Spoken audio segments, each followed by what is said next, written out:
Hi there, it's Marzena. I know it's way too late for Valentine's video, but I started working on this at the end of January, and since I've already started, I wanted to finish it. After my lovebird and the mistress, I wanted to do something cute, easy and simple. So, let's make my own love-spreading cherub. For my mom. At first, I wanted to use OMG body for more classic cherub look. But I ended up using this girl instead, because I've never customized any Ever After High doll before. Don't mind the markings on my hand. I was playing with my niece that day. Ever After High dolls have very big and round heads, and I decided that for this particular project, it will be the best fit. I prepared the doll as always. I cut the hair as short as possible. I heated up the head so I could remove it from the neck peg.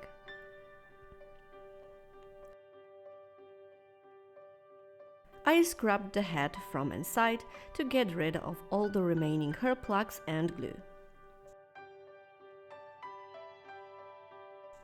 After I wiped off her factory face with 100% acetone, I could submerge the head in an acetone and water mixture, 9:1, and start the head shrinking process. 8 days later, I could reattach the head to the body.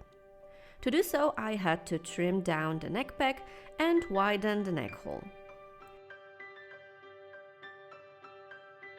If it's still difficult, you can heat up the head and this should do the trick. Here you can see why I am addicted to head shrinking.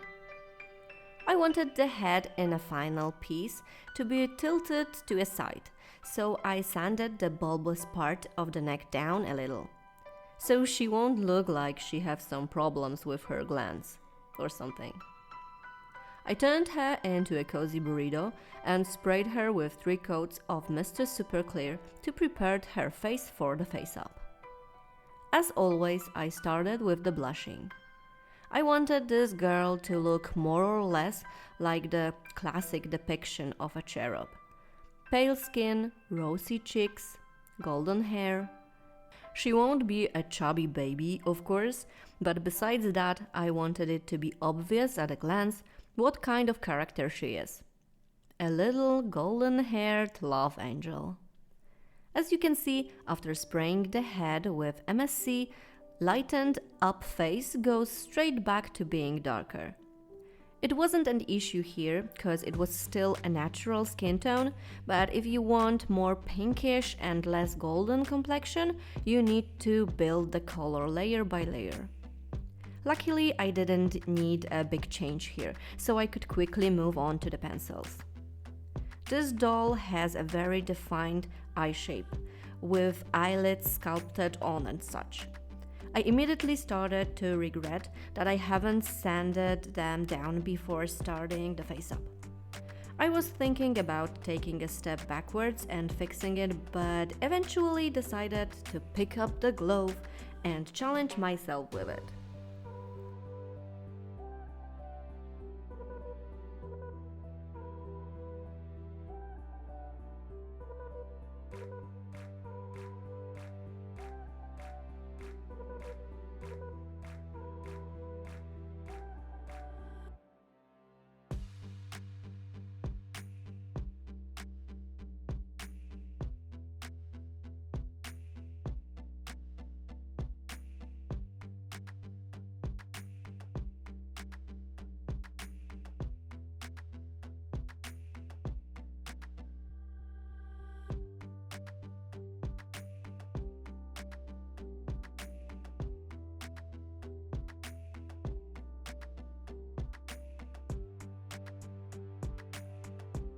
While my style is still evolving and I'm constantly seeking artistic choices that will work for me, I try a lot of facial expressions on this channel.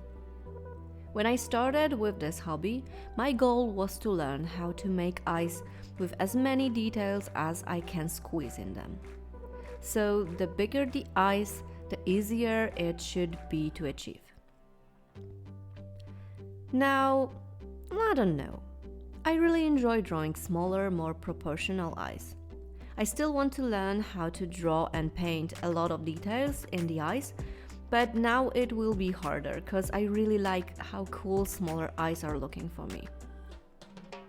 It wasn't an easy task here though, with those freaking sculpted eyelids, ugh. But I'm always happy with my face-ups eventually. If I wouldn't reach a point of satisfaction with some doll, I just wouldn't be able to call her finished. Of course, it doesn't mean that I'm happy with all my face-ups right now. When I'm looking at my earliest dolls, I cringe like hell. They feel so sloppy. Well, that is what progress feels like, I guess. When you're becoming better and better and you see your skills leveling, there's a lot of happiness and pride.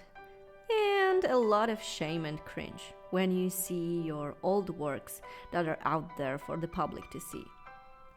But well, I knew what I was doing when I decided to start my channel at level 0.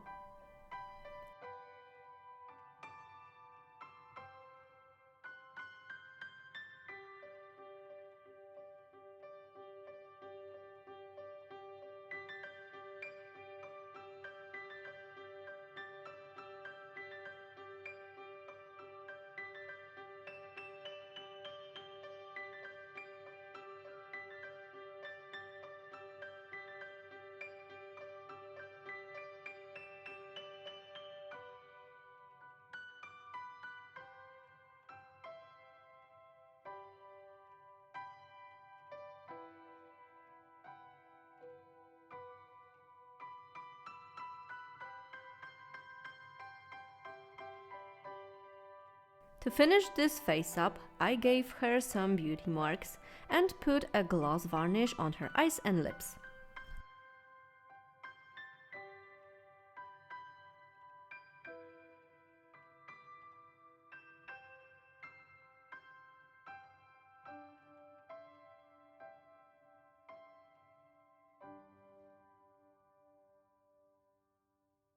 I unwrapped her and covered her new face in a plastic wrap. And it was time to take care of her body. To give her the pose that I had in mind, I needed to cut her torso in half for repositioning. Then I sanded down the rough edges, plastic seams, and the plastic panties that I hate so much. I also widened the movement range at the pelvis for one of her legs and at the elbow for one arm. When both parts of the doll were properly sanded, I could finally put them together. I filled lower part with a hot glue, inserted a thick wire, waited for glue to cool down, filled the upper part, and put both parts together. When this glue portion cured, I filled the gap in her torso with even more hot glue, but not completely, so I still had a space for epoxy. I also put some hot glue into those hip gaps because I knew that super glue alone won't be enough to hold it in place later. And with super glue, I fixed the rest of her joints in the final pose.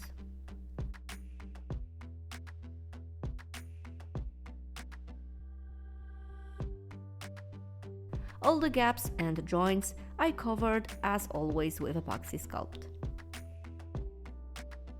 If you want to have the perfect transition from epoxy into a plastic, you can't avoid sanding. But of course, the smoother you will make it at the sculpting stage, the less sanding it will require. For that you only need water and your fingers or Q-tips. With epoxy, it's always like with rice or potatoes. I always make too much. Anyway, it cured overnight and it could be finally properly sanded. I really took my time with this one for a seamless transition as possible.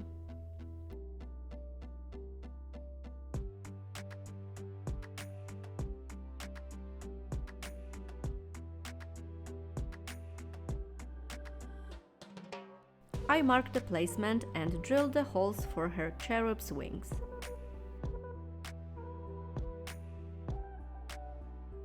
Then I took 4 pieces of a thick wire and bent them to a desired shape. I made the wings from Worbla Pearly art. First, I needed the bases. I cut 2 pieces of Worbla for each wing and put the wires between those pieces. Then I just needed to add the feathers. Worbla is a thermoplastic, so you need to use heat to shape it. The heat also activates adhesive properties in the material, so it sticks to itself very well. As a former costume and props maker, I love Worbla. Not sponsored at all, but I wouldn't mind, wink wink.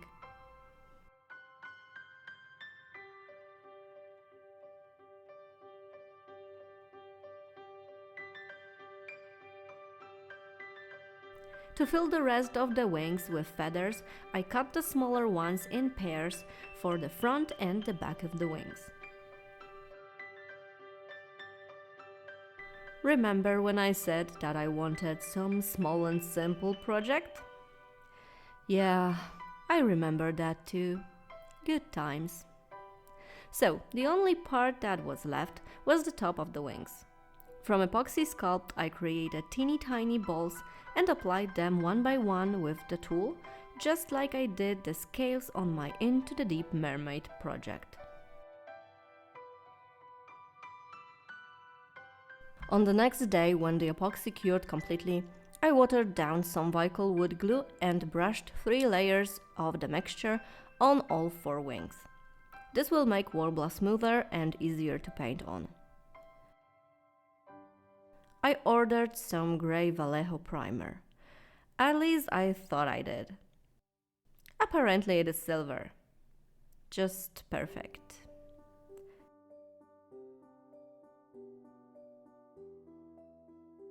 So I picked up my airbrush, cause luckily I happen to have some black and white airbrush paints leftovers. I just needed to mix them together to get some mild grey. Guys, if you want to get grey, start with white. I didn't, and I wasn't able to make it light even with all the white that I had. Please kill me. Fortunately, watered down acrylics worked as well, and I was able to move forward. I used grey as a base color, and then I added white on top.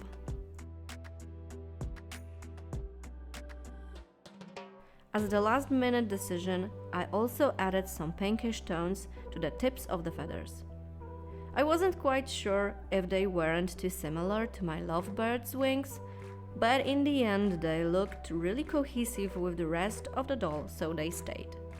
I finished the wings with a shiny powder and fixed everything under a layer of varnish. Here they are, all ready and shiny. Oh, I also made 2 tiny ones for her ankles. I decided to try to use an epoxy glue instead of the super glue. Never again. The smell is so pungent. My workshop reeked of it for the next 3 days. And it didn't work that great either. I went back to my super glue straight away.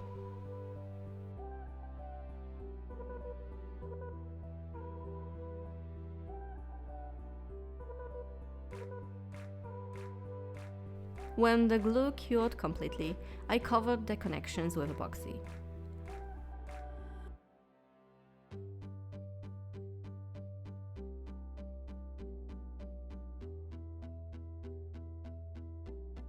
While the epoxy was curing, I decided to prepare the stand. I made the base from a brick of wood that I sanded down on my belt sander, along with my knuckle. I created borders from silver tape and I poured a mixture of kitty litter and wood glue onto the stand.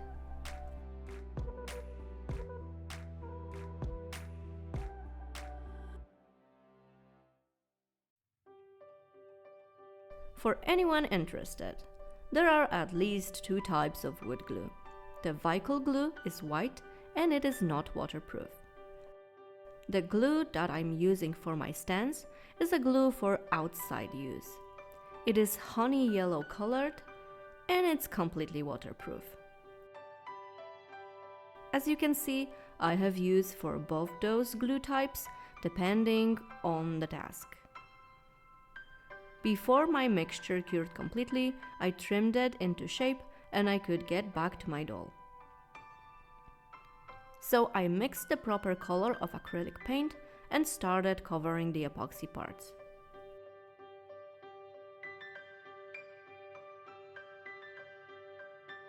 After 2 layers, I decided that I can't ignore the ugly transition from epoxy to the plastic. I spent so much time sanding those parts. I decided that few more hours won't do any harm.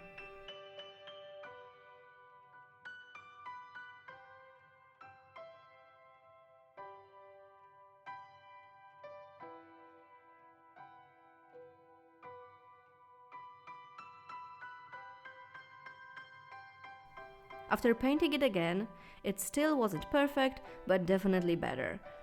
Especially the crouch area felt off, but I will be covering it anyway, so...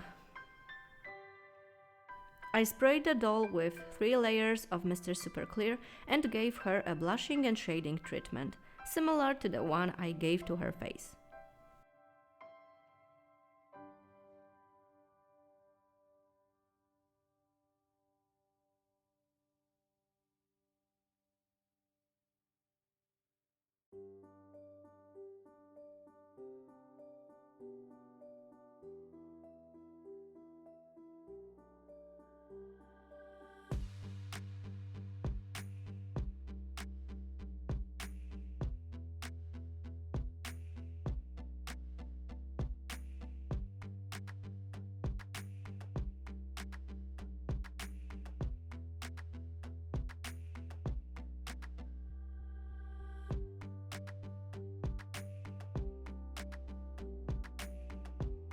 All the spraying with the UV cut flat MSC made the shine on the wings look dull, so I secured the body with a plastic wrap, dusted the wings again with a shiny powder, and fixed it with a regular varnish. It's still matte, but less shine-killing than MSC. I painted the stand white. It didn't need to be perfect though. Then I drilled a hole for the doll's attachment.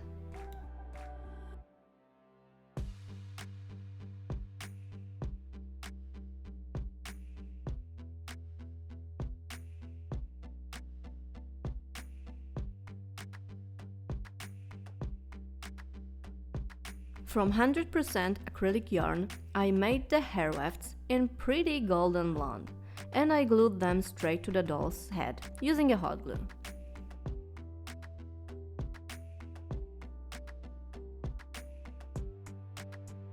I gave her a fringe, just to exercise with this kind of haircuts, I guess. It is my second fringe, and I still need a lot of practice, but all in time. I will get there someday. I got some strong Sailor Moon vibes from this doll at the moment. But she is a cherub, and she needs her classic golden curls.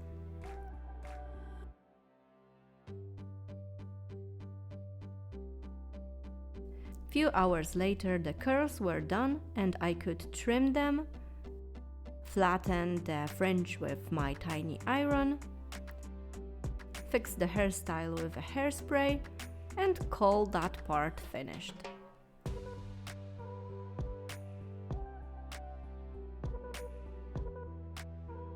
I brushed the stand with a good amount of Mod Podge, and then I covered it with a regular white cotton, so it will look like a cloud.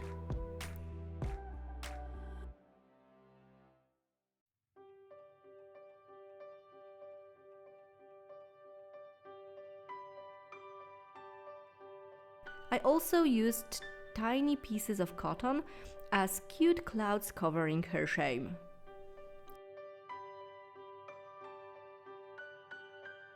I gave the clouds some pastel treatment and fixed them with varnish, which also makes them a little more solid. Okay, I still had one more thing to do, and it was a big thing. She wouldn't be a proper cherub without her bow and arrow. I didn't want it to be like a physical prop, but like a manifestation of pure force, mystical and ethereal. So I decided to sculpt it with a dental wax, make molds in silicone, and cast it with resin. Sculpting in wax is just something I really enjoy, but it is not something I would recommend to people that never tried it and don't have the tools and materials already at home. It is very time consuming, and there are many other ways to sculpt things way quicker.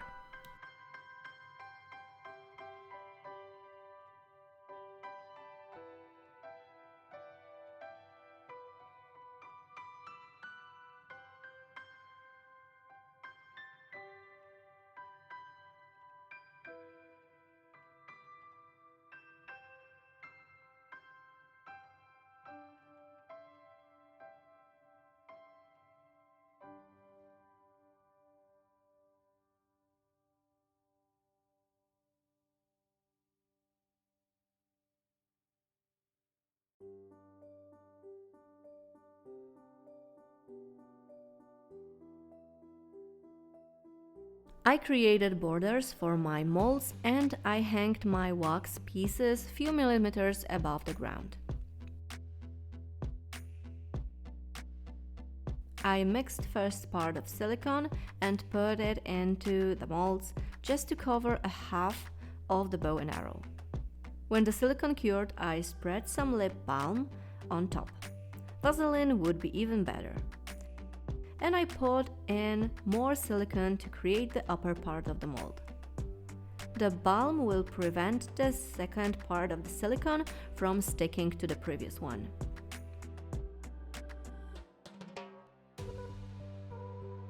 I mixed some clear and some pink resin and filled both halves of the mold.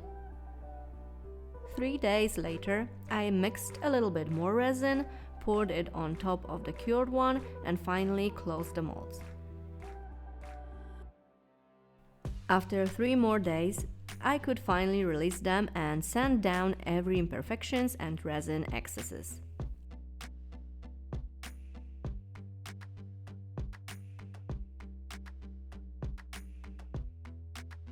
To give them some magical pizzazz, I covered them with a layer of UV resin, cured it, and brushed 2 types of shiny powder on top. Then fixed everything under another layer of UV resin. Not bad.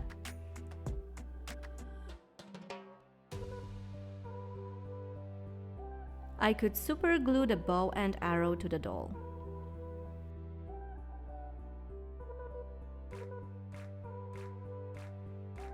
And this little cutie was finally done.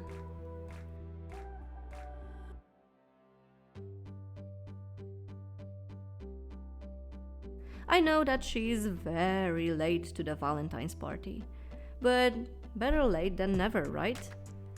I'm glad that I made her. Her face sculpt was a little bit challenging, but I think I managed to create something really cute, especially with her beauty marks all over her body. To me, she looks pretty special and unique as for such simple and classic concept. I wish that the bow and arrow looked even more energy-like than they do now, but my sculpting skills are also leveling slowly, so one day. For now, I'm pretty much satisfied with them. Okay, so what do you think about my cherub girl? Isn't the concept too simple? I know that on my channel you are more used to dark and creepy stuff, but I really enjoy some sweetness from time to time. Though I still try to make those designs interesting. Hope that I succeeded this time. Anyway, if you enjoyed this process, please give this video a thumbs up. Leave your thoughts in the comment section and subscribe to my channel with a bell if you want to know what I'm gonna do next. Thank you guys for watching and see you soon!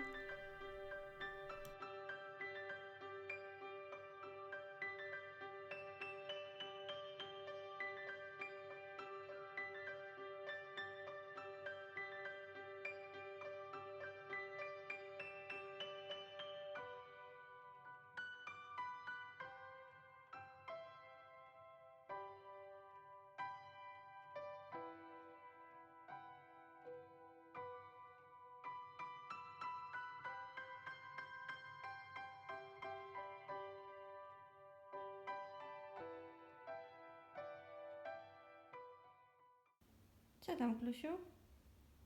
Czarne twoje? A różowe?